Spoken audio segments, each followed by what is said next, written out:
Bueno, vamos a continuar y básicamente lo que en esta oportunidad, en la primera sesión, vamos a hacer ejercicio.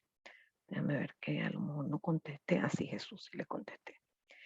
Em, Vamos a comenzar con este ejercicio que me gusta mucho porque insiste en algo que cuesta entender, que tiene que ver con identificar si un sistema se corresponde a la misma curva o a otra que otro sistema.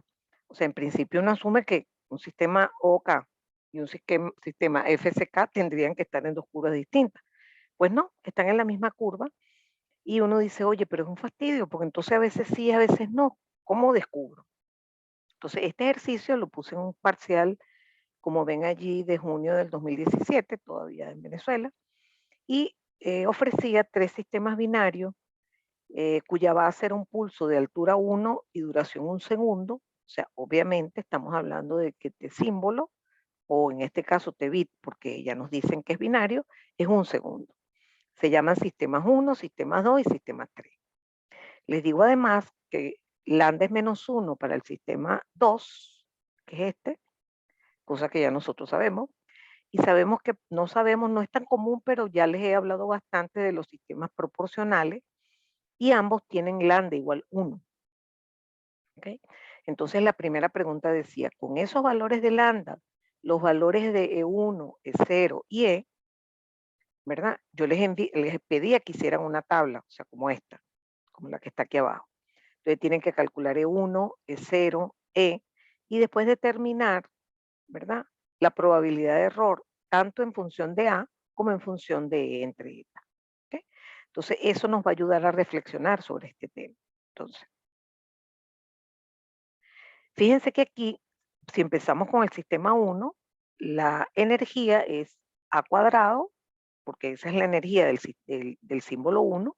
E1 es A cuadrado, E2 es 9A cuadrado, porque es la distancia radial al cuadrado, y aquí lo voy poniendo. Y la promedio es esta suma multiplicada por un medio, que es la probabilidad. Entonces da 5A cuadrado. ¿Ok? Para el sistema 2, bueno, obviamente A cuadrado, A cuadrado, A cuadrado. O sea, tanto la energía del símbolo 1 como la del símbolo 2, como la total, son idénticas. Y el último es 9A cuadrado, 25A cuadrado y 9A cuadrado por un medio más 25A cuadrado por un medio es igual a 17A cuadrado. Esa es la energía promedio. Muy bien.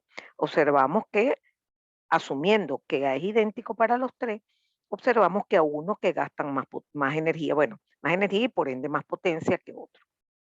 Recuerden que este valor es igual a la potencia por Tebit, que es 1, o sea que numéricamente van a ser iguales. Las potencias numéricamente van a ser iguales a 5 a cuadrado y 17 a cuadrado en este ejercicio. Luego, cuando calculamos la probabilidad de error por cota superior, sabemos que identificamos de min, por ejemplo en este caso de min es 2A, y definimos que la probabilidad de error es un medio por la probabilidad de que este se convierta en este, que no es más que Q de min entre raíz de 2 eta, más un medio por la probabilidad de que este se convierta en este, que es Q, que es el mismo, Q de min entre raíz de 2 eta. Entonces, en ese caso nos va a dar un solo Q, porque un medio Q más un medio Q es Q. Entonces, de min es 2A entre raíz de 2 eta. En este caso tenemos una situación idéntica, porque si se dan cuenta, la distancia mínima también es 2A, como aquí. Ah, no, no, pero perdón, aquí también. Entonces, en los tres sistemas me va a dar esta probabilidad de error en función de A. Entonces, aquí es que la gente empieza a confundirse, porque dice, oye, no, no, pero entonces esos sistemas son igualitos. Pues no, porque si se dan cuenta, sí es verdad que si A es el mismo, tienen la misma probabilidad. Sí, sí, es verdad. Pero, observen que este sistema es el que gasta menos, este está en el medio y este gasta más. Es decir, que obviamente no pertenecen a la misma curva. ¿Ok? Bueno, pero como ustedes no me creen, yo voy a escribir eso mismo, pero en función de la energía. Para eso, entonces yo he encontrado esta expresión de la energía y entonces 5A cuadrado es igual a E, puedo despejar A, que es raíz de E quinto, ¿verdad? Y lo pongo aquí. En vez de A, pongo raíz de E quinto y me da esta expresión de la probabilidad de error. Igual hago aquí. A es igual a raíz de E, y sencillamente así lo pongo acá y me queda este resultado. Y además, despejando aquí A, me da raíz de E entre 17 y luego coloco en esta posición y me da esta expresión. Aquí tengo mis expresiones de probabilidad de error en función de E sobre eta y ahora no queda absolutamente ninguna duda que son 3 curvas distintas. Porque estos son funciones matemáticas. Si tú graficas 8x y graficas 3x cuadrado y graficas seno de x, son 3 funciones distintas. En este caso, son funciones de E entre eta. Entonces, fíjense que los argumentos van cambiando. Aquí es lo que está dentro de la raíz específicamente, es 0.4e sobre eta. Aquí es 2e sobre eta, que por supuesto es el ganador. Y este es 2e entre 17 eta, que evidentemente es peor que este aún. Entonces ahora nos vamos a la siguiente lámina y encontramos que, vuelvo a poner la tabla aquí para que no se me despisten, y entonces me encuentro con 3 curvas. ¿Okay? El caso 1, ¿verdad? Es el caso de uno de los lambdas igual 1. El caso mejor, obviamente, es el caso 2, que es el amarillo.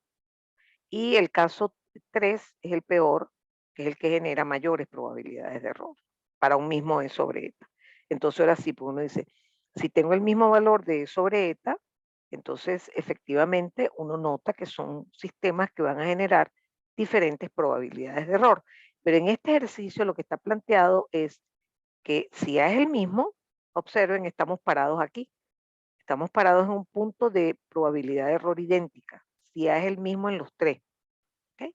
Y entonces me doy cuenta que el sistema óptimo tiene que gastar una potencia determinada y los otros dos tienen que gastar más, siendo por supuesto el rojo el peor. ¿Okay? Eso además se ve aquí, ¿no? Claramente, ya les decía que como T símbolo es igual a T bit igual a 1 segundo, ¿verdad? La potencia promedio, la potencia de la señal que verdaderamente se transmite es 5 a cuadrado y 17 a cuadrado. Claramente, cada uno de ellos para tener la misma probabilidad de error, tienen que gastar más o menos potencia. El que gasta menos es el polar, por supuesto. Quiero aprovechar esto para comentarles que efectivamente tienen que tener presente siempre las conexiones que hay entre la energía promedio y la potencia de transmisión. Quiero ser muy enfática, muy enfática en que entiendan que los símbolos S1, S2, S3 y las bases U sub 1, U sub 2, U sub 3, ¿verdad? No existen, son parte de un modelo. Entonces, todo eso que yo acabo de decir son señales de energía. ¿Okay? Entonces, cuando yo pida potencia, nunca le voy a pedir la potencia de un símbolo, porque esos símbolos tienen energía finita. Entonces, la potencia vale 0. Cuando yo me refiero a potencia promedio normalizada, es la de la señal que se está transmitiendo. Por ejemplo, aquí, ustedes tienen que imaginarse cómo luce esa señal. Un pulsito de una altura y otro pulsito de una altura, ay, me fui para arriba y me bajó son pulsos de 2 alturas distintas, este es el 0, ¿no? Positivas ambas. Aquí en cambio es un típico no retorno a cero polar, no lo voy a dibujar, y esto es parecido a esto, solamente que los valores son más altos. Pero usted tiene que tener muy claro que esta señal, estoy dibujando nada más que 2 símbolos, ¿ok? Pero esa señal está conformada por una infinita cantidad de símbolos S1 y S2 intercalados aleatoriamente. Entonces tienen que tener eso muy claro, porque reconozco que uno tiende a confundirse, que uno habla de la energía promedio de una señal. Y ustedes deben tener muy claro que esa señal que se está transmitiendo tiene energía infinita. Vamos a estar claros. Esa señal es una señal aleatoria de potencia, tiene energía infinita. Cuando uno habla de la energía promedio, uno lo que hace es imaginarse lo siguiente. Este es el símbolo 1 y este es el símbolo 2, por ejemplo. Uno se imagina que en vez de la señal estar transmitiendo infinitamente símbolo 1 y símbolo 2 intercalados aleatoriamente, imaginamos que hay un pulso de otra altura, promedio, que tiene asociada esta energía promedio y que se estaría transmitiendo para todo T. O sea, eso es lo que estamos haciendo en el fondo. Pero quiero aprovechar el ejercicio para reforzarles esto, porque efectivamente me vino a la memoria que eso no es algo que a veces es fácil tener claro. Entonces me gusta repasárselo, ¿no? Muy bien. Dicho esto, vamos a pasar a otro ejercicio. Como ven, este ejercicio fue de mayo 2015 y fue un ejercicio de esos que ahora tengo con mucha frecuencia. Ustedes pueden asegurar que, digamos, cada quien va a tener que diseñar su propio examen. Es decir, en este caso, usted va a tener que diseñar una transmisión y en este ejercicio, a pesar de que estábamos en la presencialidad, en esa oportunidad, y lo escojo por eso, porque ahora aplica más porque efectivamente en la virtualidad yo he ido cambiando el tipo de exámenes para evitar, digamos, que se copien. Y entonces aquí en este caso, bueno, era una situación presencial, pero igual lo hice para probar. Entonces decía, invente, o sea, usted verá qué hace. Una transmisión binaria, dos símbolos, pasa banda, o sea, no pueden ser pulso, tienen que ser sinusoide, ortogonal y no unipolar. ¿Ok? Entonces, fíjense que uno dice, oye, ¿qué haré? Bueno, obviamente tiene que ser sinusoide, vamos a estar claros. Ok. Segundo, ortogonal, obviamente tienen que haber dos bases, por supuesto. Ahora bien, vamos a suponer que yo efectivamente, recuerdo que la profesora decía que todas las transmisiones que tenían modulación de amplitud, amplitud y fase o fase, se podían representar en general con una base coseno y una seno. Entonces pinto mis dos bases y digo, ah, no, listo. Voy a poner un símbolo sobre esta base y otro símbolo sobre esa base. Esto que está aquí significa que, por ejemplo, el símbolo 1 va a ser U sub 1 y el símbolo 2 también va a ser U sub 1. ¿Ok? Entonces, en este ejemplo particular estoy diciendo que el símbolo 1 es una vez U sub 1, pero dense cuenta que aquí realmente necesitaríamos colocar cuánto vale este símbolo, bueno, mejor dicho, este bit, para poder, digamos, sacar más cuentas. Pero bueno, a mí no me pedían más datos que poner, por ejemplo, esta constelación. Ah, por cierto, aquí fíjense que aclaraba que no puede ser FSK ortogonal porque es una de las clásicas, porque yo les decía, no pueden usar una transmisión clásica. ¿Ok? Muy bien. Una vez que eso se nos ocurrió, les pedía que hicieran, ¿dónde está la pregunta? Ajá, dibuje los símbolos, un posible receptor óptimo y un sistema de toma de decisiones eficiente. ¿Ok? Entonces, bueno, una vez que yo fijo, yo he podido poner aquí cualquier cosa, ¿no? Yo he podido poner por aquí 2 y 3, es decir, pero eso sí, cada uno en su eje para que sean ortogonales, ¿no? Ok. Entonces, claramente, al yo tener dos bases, yo me sé de memoria que el receptor Gran Smith es este, que tiene, digamos, eh, una rama que multiplica por la base 1, es decir, para que cada vez cada símbolo que llegue se proyecte en la base y se promedie, simplemente hacer el producto escalar y tomar el valor de Y1.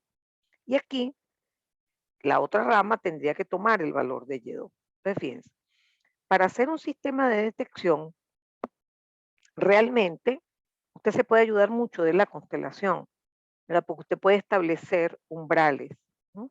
Usted puede decir, por ejemplo, ¿qué valores de Y1 tengo yo? Bueno, para este símbolo, Y1 vale 0 y en cambio Y2 vale 1. En cambio, para este símbolo, Y1 vale 1 y Y2 vale 0. Entonces uno podría tener una especie de sistema un poco más complicado, digamos, de detección, porque, por ejemplo, por decir algo, yo sé que como los valores son 0 y 1, tanto Y1 y como Y2 son 0 y 1, yo puedo ponerme en el medio en cada uno y decir, por ejemplo, si Y1 es mayor que un medio y Y2 es menor que 0, qué sé yo. Pero para estos casos en particular, donde hay ortogonalidad, yo les ofrecí, sobre todo cuando hablaba de FSK, una solución óptima que es restar Y1 menos Y2. Porque como cada símbolo está asociado a una base, cuando el símbolo sea el símbolo 1, el valor aquí va a ser máximo y el valor aquí va a ser mínimo. O sea que este le va a ganar a este y la resta va a ser positiva. En cambio, al revés, cuando llegue el otro símbolo, este valor de voltaje va a ser positivo máximo y este valor va a ser cero en este caso particular. Entonces la resta va a dar negativa. Y por eso comparo contra cero, que es la Tierra, pues yo puse la Tierra. Entonces, esta sería la respuesta a este ejercicio. Y siempre hago este ejercicio, bueno, últimamente, yo he ido cambiando, cada semestre invento un poquito algo nuevo. Entonces, fíjense que esto es algo que usted tuvo que decidir qué hacer y es como diseñar el ejercicio, más que yo les doy todo el ejercicio y hacer las cosas. O sea, es una situación muy peculiar, ¿no? O sea, muy particular. Ok, vamos a pasar a otro parcial que no sé porque no veo qué dice aquí, creo que es 2010, en el cual, digamos, tiene la variedad de que les estoy pidiendo que calculen los valores y los umbrales de decisión, etcétera, etcétera. El ejercicio creo que tiene varias partes. ¿Sí? Por cierto, hoy les cambié el PDF de esta presentación, porque en estos ejercicios, francamente, las letras estaban muy pequeñas. Entonces los cambié y volví a montarlo en el Drive. Bueno, después cuando suba los videos también se los anuncio a todos, ¿no? Ok, entonces aquí déjenme pasar para el origen de esto que está aquí. Y el problema dice lo siguiente. Observe el sistema de la figura. Tengo un transmisor, genera una señal binaria, que por cierto está definida allí con dos símbolos. Uno es coseno de 20 f bit por pi, que también he podido escribirlo como 20 pi por f bit, y el otro es 2 veces s. O sea, son proporcionales. Ya nosotros sabemos que esa no es una situación ideal, pero bueno, en este ejercicio esa es la que hay, ¿no? Ok, fíjense que hay una atenuación de 20 dB y digo que estoy usando un receptor óptimo, ¿verdad? Y a la salida de ese receptor óptimo tiene que haber un sistema de toma de decisiones. La primera pregunta es determinar los voltajes a la salida, ¿verdad?, del receptor. Eso lo pedimos mucho. Fíjense que no les he dado F-bit, tampoco les he dado la base. Entonces, en este caso, todo está quedando en función de F-bit, porque fíjense que aquí está la frecuencia de portador de función de F-bit, y ahora les digo que los voltajes a la salida seguramente le van a quedar en función de F-bit. ¿Okay?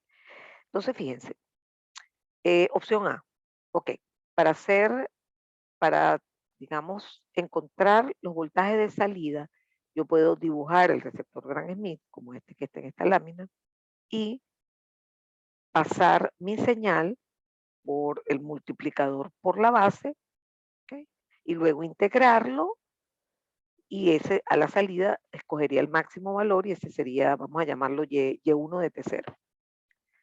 Entonces, y el otro valor igual. Bueno, no lo haría porque claro, como son proporcionales, si para este primer símbolo me dio 8, para el segundo símbolo me va a dar 16, obviamente. ¿Okay? Pero yo les he insistido muchísimo en lo siguiente. A la salida del receptor no existe ninguna constelación. No hay, se acabó, se desbarató. Ahí tenemos otras señales distintas, que son, por ejemplo, una sinusoide multiplicada por otra sinusoide e integrada. Eso es una forma que es distinta a los propios símbolos. Entonces aquí ya no hay constelación. Pero si demostramos que como el receptor Gram-Schmidt lo que hace es agarrar cada símbolo, multiplicarlo por la base e integrar, en el fondo ese sistema lo que está haciendo es buscar la proyección del símbolo sobre la base. Y la proyección la conseguimos de la constelación a la entrada del receptor. Entonces, no sé cómo llegué a esto, pero imagínense que ya llegué a esto. Cuando yo vea el símbolo 1 y veo que hay una sola base y veo esto que está aquí, yo digo, ah, ok, listo. Ya yo sé que cuando aquí ingrese, cuando sea transmitido este símbolo, cuando yo multiplique por uso 1, integre y con el conmutador, cierre el conmutador y tome el valor, me va a dar este voltaje. Y que cuando haga lo mismo, pero con el símbolo 2, bueno, me va a dar el doble. Entonces, eso es lo que estoy diciendo. Quiero insistir en eso también y quiero volver a insistir por enésima vez, porque además hace 2 clases me equivoqué, que hay que hacer esta constelación para que sea verdad lo que les acabo de decir. Si yo hago la constelación a la salida del transmisor, aquí me va a quedar otros valores que van a estar desafectados por la atenuación y entonces voy a estar cometiendo un error. Entonces tienen que estar pendientes que para poder calcular los voltajes que están pidiendo, usted tendría primero que construir la constelación a la entrada del receptor. Ok, entonces bueno, perfecto, vamos a hacerlo. Lo primero es chequear que la frecuencia de portadora, ¿verdad? Es múltiplo de Febit. ¿Por qué es lo primero? Porque es obvio que este sistema hay una sola base, porque uno es coseno y el otro es dos cosenos. Obviamente, obviamente que la base va a ser un coseno, ¿verdad? Eso está claro. Pero yo no sé qué amplitud tiene esa base, a menos que me juren que la frecuencia de portador es múltiplo de f bit. Y en este caso efectivamente lo es. Entonces, listo, el problema está resuelto en cuanto a la base. La base es el coseno y la amplitud de ese coseno es raíz de 2 f bit. Fíjense algo, insisto siempre en esto, porque esto sería mentira, pongan atención. Si, por ejemplo, cosa que yo hago mucho y de hecho el simulador contempla esas situaciones de poder generar trozos de sinusoide. O sea, si una sinusoide en este ejercicio es tal cual esa que está allí, que es coseno de 20 pi f bit t, pero dura un cuarto de t bit, en vez de durar todo t bit, la amplitud de la base no va a ser raíz de 2 f bit, porque evidentemente a la forma de onda durar menos, claramente la amplitud no puede ser esta, tiene que ser algo más grande para poder compensar y lograr tener una energía unitaria. Eso es muy importante. Si la frecuencia de portadora no es múltiplo de f bit o el símbolo no dura todo t bit, no se pongan a usar esas recetas a lo loco, ¿no? Porque simplemente eso daña, daña la respuesta, pues, ¿ok? Entonces, bueno, una vez que nosotros ya tenemos la base, tengo que dibujar la constelación, lo cual a esta altura tendrían que hacer muy bien. ¿Cómo hacemos para representar este símbolo a través de esta base? Como siempre, yo lo primero que hago es desaparecer esto. Para desaparecer esto tengo que dividir entre este valor o lo que es lo mismo, multiplicar por 1 sobre ese valor. Entonces, multipliqué por 1 sobre ese valor y luego tengo que tomar la amplitud de la señal, pero atenuarla apropiadamente, en este caso 20 dB. Ese es el caso que más hemos visto. Sabemos que cuando la atenuación es 10 dB, la atenuación en potencia es 10 a 1 y entonces, digamos, la afectación es 1 entre raíz de 10. Cuando tenemos 20 dB, la afectación es 100 a 1 en potencia, por lo tanto es la raíz de 100 en voltaje, que es 10. Es decir, que nosotros tenemos que dividir este 1 entre efectivamente 10 y eso es lo que me da la amplitud que voy a colocar aquí arriba. ¿Ok? Y bueno, el otro símbolo es facilito porque es el doble. ¿Ok? Entonces les pido que, digamos, determinen los valores y después en la parte B le pido, fije los umbrales. ¿Ok? Uno lo pone así, en general, fije los umbrales. Bueno, en este caso es obvio que al ser binario hay un solo umbral y como, aunque no esté, aunque no se los especifique, aunque aquí sí lo hice, usted va a asumir que son equiprobables. Por lo tanto, vamos a colocar, ¿verdad?, el umbral en la mitad. Fíjense, muy importante esto que les acabo de decir. Si no son equiprobables, si no son equiprobables, no si yo no lo digo en el ejercicio. Si yo no lo digo, usted asume que son equiprobables. Pero si yo le digo que no son equiprobables, el umbral no va a estar exactamente en el medio de los dos valores. Entonces, en este caso sí, y el umbral va a ser este valor. ¿Ok? Eso es la parte A y la parte B. La siguiente pregunta dice, calcule la potencia del ruido a la salida del receptor óptimo en función de eta. ¿Ok? Eso lo necesitamos para después meter ese valor en los cálculos de la probabilidad de error. Bueno, ahí no hay que hacer mucho, simplemente hay que recordar que si tenemos ruido térmico, que es blanco gaussiano de media cero, y entra a muchas ramas de un receptor Gram-Schmidt, las potencias de ruido a la salida son todas idénticas e iguales a eta media. Y eso es todo lo que ustedes tenían que escribir en esta parte. Luego dice, escriba la expresión de la probabilidad de error por bit en función de lo obtenido en A, es decir, los valores, etcétera, etcétera, pero le pido que no use la constelación. De hecho, hoy agregué que no use cota superior, o sea que lo tiene que ser por el otro mecanismo, que es utilizar las probabilidades condicionales y decir que la probabilidad de error es un medio de la probabilidad, un medio porque son antiprobables, de la probabilidad de que este valor más el ruido brinque este umbral, o sea superior a este valor, más un medio por la probabilidad de que este valor más el ruido caiga por debajo de este umbral. ¿Ok? Entonces, por eso hice la aclaratoria y seguramente en el examen la tuve que hacer, porque cuando uno dice no use la constelación, bueno, en realidad yo aquí estoy usando la constelación porque de ahí estoy tomando los valores. Entonces, realmente lo que no quieren es que use cota superior. Entonces, aquí escribo que el valor más el ruido tiene que ser menor que esto para equivocarse y este otro más el ruido tiene que ser mayor que este para equivocarse. Este es el término de la izquierda en la constelación, este es el término de la derecha. Empecé por aquí y después hice este, para que no se confunda. Ustedes saben que las probabilidades se calculan determinando las áreas debajo de la f de P. En este caso, el ruido a la salida del receptor ya no es blanco, pero sigue siendo gaussiano. Pasamos esto para acá, pasamos esto para acá y me queda el mismo valor que es N0 mayor que 0.05 entre raíz de 2f bits. ¿Okay? Entonces ahora normalizo ese valor y para normalizar yo escribo este valor como la media, que es 0, más k veces sigma, para despejar el k que va a entrar en la tabla. Y entonces lo que me queda es este valor dividido entre sigma. Acuérdense que les mandé a calcular esto. Esto es la potencia total, que es igual a la AC porque no hay DC. Pero la raíz cuadrada de la potencia total, mejor dicho, en este caso de la potencia AC, es igual, la raíz cuadrada es igual al voltaje RMS. Y eso es lo que tenemos que poner aquí, la desviación estándar, que es igual al voltaje RMS, que es raíz de eta también. Y ese es el resultado.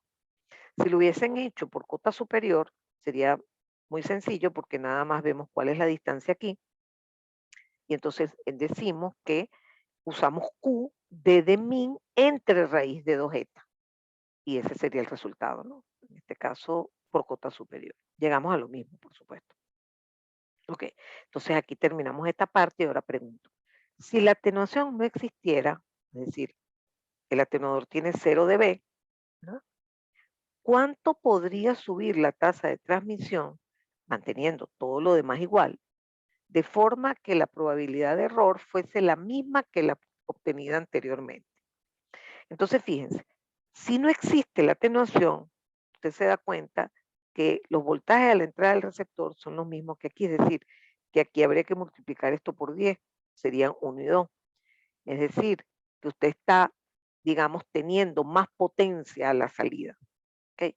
Si no hay atenuación, la potencia a la entrada del receptor va a ser 100 veces más grande, porque la atenuación famosa es de 20 dB, 100 veces más grande que la de antes, la potencia. Entonces usted dice, buenísimo, porque si ellos quieren que yo mantenga la energía, 100 por la potencia por el nuevo T-bit tiene que ser igual al de antes. ¿Okay? Con lo cual, dense cuenta que tengo margen, y ya yo hice un ejercicio parecido ayer, para que T-bit compense esto, necesariamente tiene que ser el anterior entre 100, para que el 100 de aquí se cancele con este. Pero si T-bit disminuye mucho es porque estoy aumentando la tasa de transmisión en el inverso de esto, que es 100 veces. Entonces, fíjense, la lección es que si no hubiese atenuación, yo podría ofrecerle a mi cliente 100 veces más velocidad. Es decir, en vez de 1 megabit por segundo, 1 megabyte por segundo, por ejemplo, le podría ofrecer 100 veces eso, casi nada, que por ejemplo es lo que yo tengo aquí, 100 megas.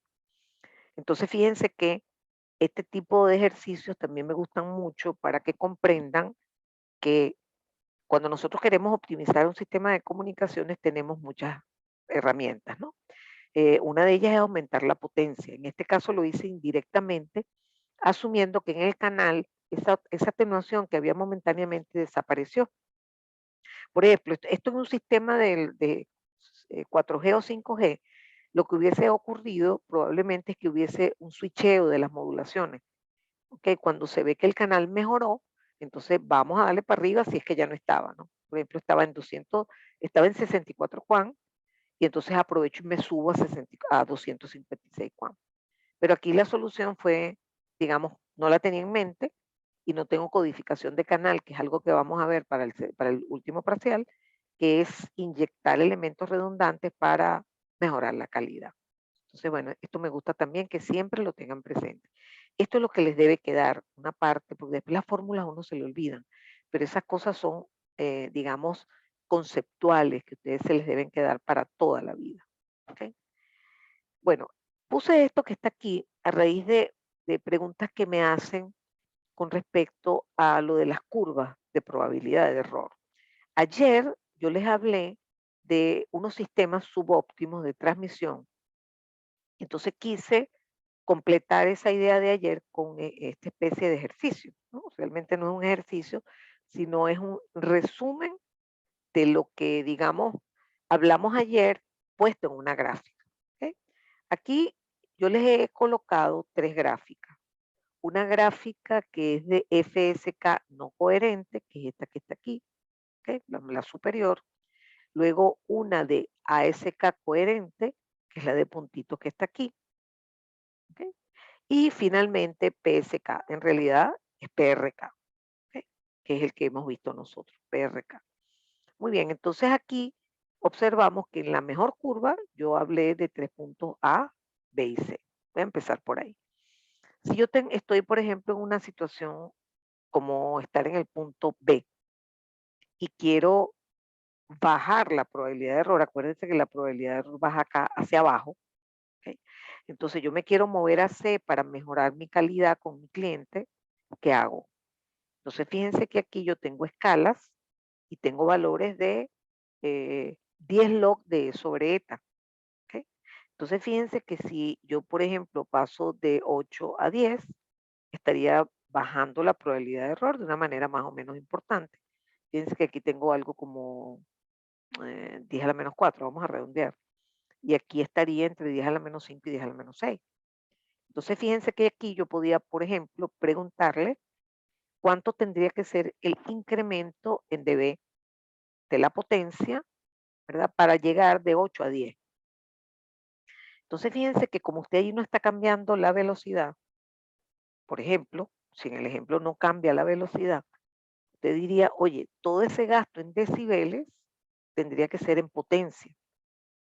Y calcular algo en potencia, si usted resta 10 menos 8, desde el punto de vista lineal, es una división. Es decir, uno escribe 10 log de Pout entre Pin, en este caso Pout es mayor que Pin, serían 2 dB. Entonces usted despejaría cuánto sería el incremento de potencia de manera lineal. ¿Ok? Eso es asumiendo que usted va a pasar de B a C solamente cambiando la potencia de transmisión. ¿Ok? Usted puede hacerlo haciendo un poquito de las dos cosas. O sea, aumentando no tanto la potencia, pero bajando la velocidad también. Entonces igual llegaría al punto C. Bueno, y el punto A es lo mismo, pero al revés.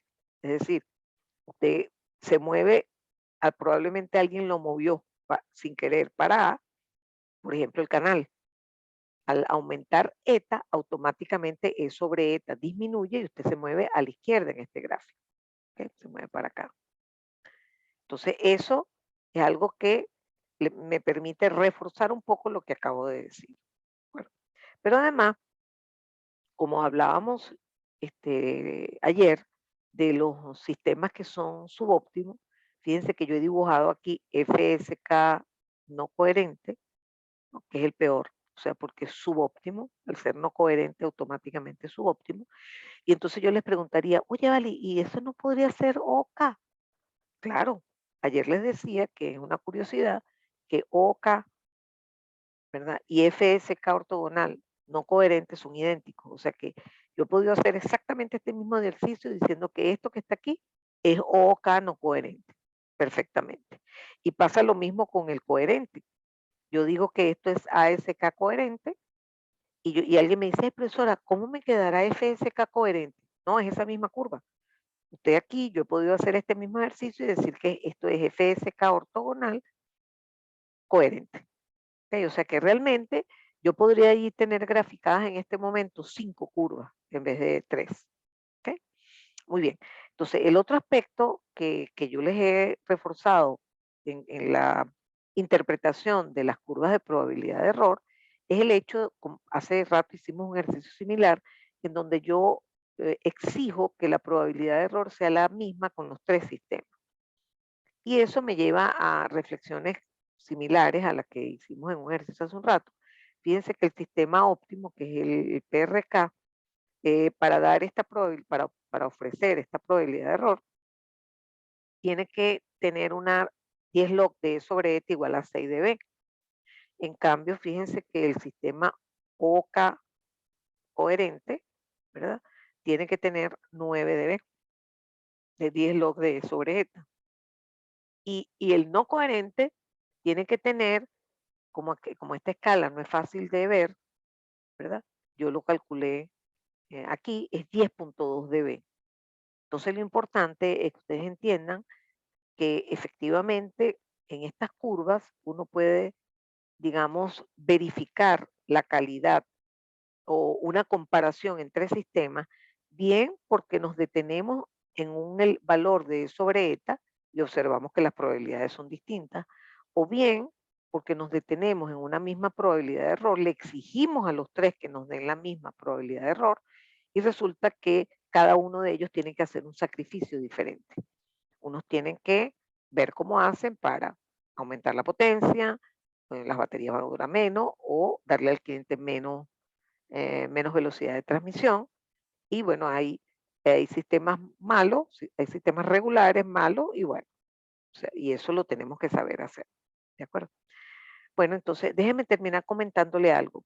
Si esta curva, por ejemplo, por decir algo, fuese QPSK y esto es PRK, allí la comparación es cuidadosa, hay que hacerla con cuidado porque, por ejemplo, el valor que leo aquí es un valor de probabilidad de error por símbolo.